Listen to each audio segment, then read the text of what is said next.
A lot of conversation about the quarterback situation in Cleveland after Joe Flacco was named the starter.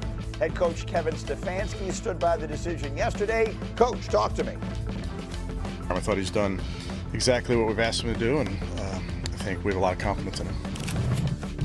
We have a standard for that position regardless of who's in there. Practice, games, how we operate, what we believe in. We have a very, very high standard. All right, Dan, you want to take that one? I mean, so I don't know exactly what Kevin's trying to say, but I think what Kevin is trying to say is, you know, the old coaching adage of if you don't practice, you don't play, right? Like, so the other guys on the depth chart have had injuries throughout camp, probably haven't been able to show, get enough practice reps to show where they can, and whereas Flacco has been, he's taken every rep he was scheduled to take, and I think that what Kevin is trying to say there is rooted in that idea of like, I mean, it's easy to sit here like it's the Cleveland Browns. What do you mean high standard? Correct. The worst. But I can hear your brain growing. Yeah. But I think that's the point of like he's trying to explain the decision to go with Flacco by saying, look, we've seen it, we know what he can do, and the others still have to get there. Yeah. We knew that was coming. He was going to be the starter from before the whole thing started. Lewis, is the most important piece of this now seeing who the backup is? Yeah, it probably. One of these two rookies is going to get the play. It has to play itself out. You just can't let that hang, you know, in limbo forever. Because look, that guy understands he's one snap away. So you have to give him some reps. You have to give him some attention in the meeting room, on the practice field, and he can't just run cards all week long. He can't just be a scout team guy. So either that's going to be Dillon Gabriel getting that, Kenny Pickett getting that, or Shedeur getting that. So yeah, that has to be decided upon. And I'm sure he already has.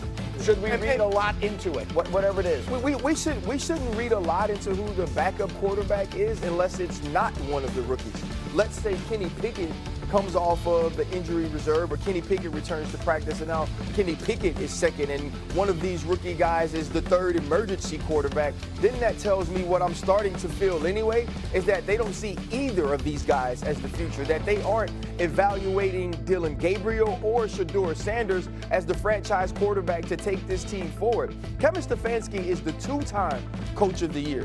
Mike Tomlin, who we all revere and think is one of the greatest of this era, has never won Coach of the Year. That's how good this man has been in Cleveland. And he's trying to win football games. And I don't know if he looks at either of those rookie quarterbacks, one taken in the third round, one taken in the fifth round, as someone that can allow them to win football games this year. And I don't believe he sees this as I'm rebuilding. He sees this as if I win with a guy who I know exactly what I'm gonna get from him, and what we saw exceedingly high play from in 2023 can allow me to get to the playoffs, allow me to contend, I keep my job.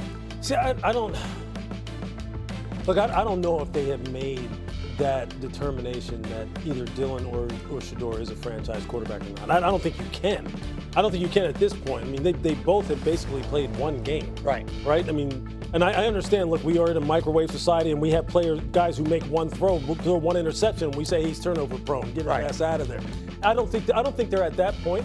It is kind of striking to me when you put it in kind of real simplistic terms that he is a two-time Coach of the Year and Mike Tomlin has not won it at all. Yeah. I mean, that says more about the award. Exactly. Exactly. Because that was just something that kind of like this. But like Kevin Stefanski right now is thinking, so for us, for us, Shedeur Sanders was such a big story headed into the draft, right? We all saw him as a first-round guy, or at the worst, a second-round guy, which said to us, we believe that he could be the starter for a franchise for a decade, right, for years to come. And so we're expecting to see that from Kevin Stefanski, to see that mindset, but he's thinking team over building individuals. Kevin Stefanski's thinking about his job. How do I do what's best for these 53 men to win football games? Not necessarily how do I do what's best to see if we need to draft a quarterback next year. And the other thing to remember is Kenny Pickett is also a developmental prospect in their eyes, right? He's still young. They traded for him before they knew who they were going to take in the draft, before they had Flacco. So that's a guy they want to see more from, and that they see. This really speaks to the subjective nature of player evaluation, right? So you're talking about pre-draft, and I'm right there with you, that we thought that maybe Shedeur could be a guy who is a decades-long starter.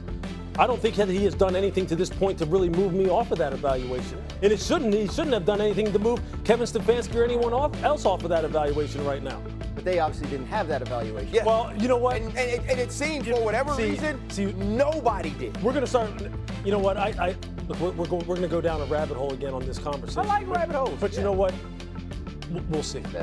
We'll see. I'm up against the clock. We can go down that rabbit hole this morning. I have plenty of time to do it, and I'm very interested in seeing what comes out the other side of it, because Shedeur Sanders plays one preseason game, looks terrific, and then we never see him again. Strikes me as a sort of a strange way for this to end. America's favorite game, Is It Ridiculous? With Louis Riddick here on SportsCenter AM. We're going to rapid fire these. The first game is 15 days away, Thursday, September 4th, Louis, Cowboys and Eagles. So we're going to start there. Is it ridiculous to say that there is a chance that Micah Parsons will not suit up for the Cowboys in Week 1? No, it's not ridiculous at all. Look, I think Adam Schefter has articulated this very clearly in his reporting on this situation, that this situation has done nothing, Randy, but deteriorate. And I think, right now, Micah Parsons and his agent, his representation, David Mulugeta, are serious about the fact that they are trying to look for, true market value for this young man. And why shouldn't they? He is really, to me, the epitome of the easy contract. Meaning he's a guy who you drafted, he's homegrown, he's now embarking on his second contract. He has done nothing but produce at an impact position at a high level, and now we're sitting here talking about, well, I thought I had a deal in the offseason and some kind of off the record conversation between an owner and a player, and that is why you're not able to strike a deal right now. If I'm Micah Parsons and I think I can go ahead and withstand, the financial consequences of sitting out, I'm sitting out.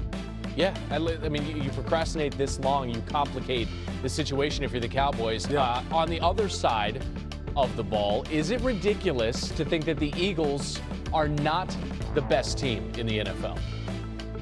Yeah, I do think it's ridiculous. Look, I think this football team really does return all of the crucial ingredients to make another run at it. But the offensive line, I understand, has some issues right now in terms of health and availability coming out of the gate. But they are still coached by a Hall of Fame offensive line coach in Jeff Stoutland. The quarterback is back. The wide receivers are back. The tight ends are back. On the defensive line, in the interior, they're still just as strong as ever. You've seen in some of the preseason film that they still have guys that can pressure off of the perimeter.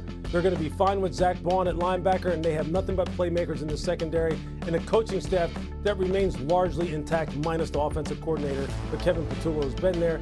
They're going to be fine. This team's going to be humble. The defense, for some reason, doesn't get its flowers. Let's look to the rookies now. Yeah. Jackson Dart should start right now. Is that ridiculous?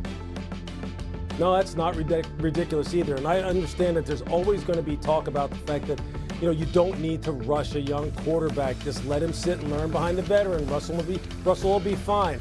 Well, have you watched Jackson Dart this preseason? And I understand it's against 2s and 3s, and preseason is watered down in terms of the level of competition. But what preseason does show you is your level of efficiency and your mastery of the offense and how you execute the fundamentals.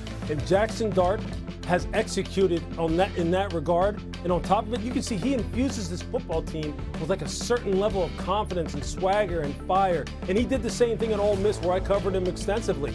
I think this is a guy who, look, if Brian Daboll thinks he should start, put him in there. Yeah, man does not lack for confidence, to be sure. Neither does this young man, Shedeur Sanders. This is our last question here. Shedeur Sanders will start for the Browns before October. Is that ridiculous? Yeah, I think it is. Look, I think this is Joe Flacco's team for the foreseeable future, unless he absolutely falls flat on his face. And you can't forget the fact that Dillon Gabriel was drafted 2 rounds ahead of Shedeur and had a pretty good outing, minus some bad decisions and maybe a few off-target throws against Philadelphia, but by and large looked really good in that preseason game. I don't think we'll see him starting anytime soon, regardless of how I feel about his individual talent. I think he still has a long road to go before we see him as QB1. And maybe it's not the worst thing in the world to not get thrown to the Wolves this early on there in Cleveland, considering what's in front of him and perhaps what he's not working with on the offensive side of the ball. Louis Riddick, we appreciate the time, sir. Thank you.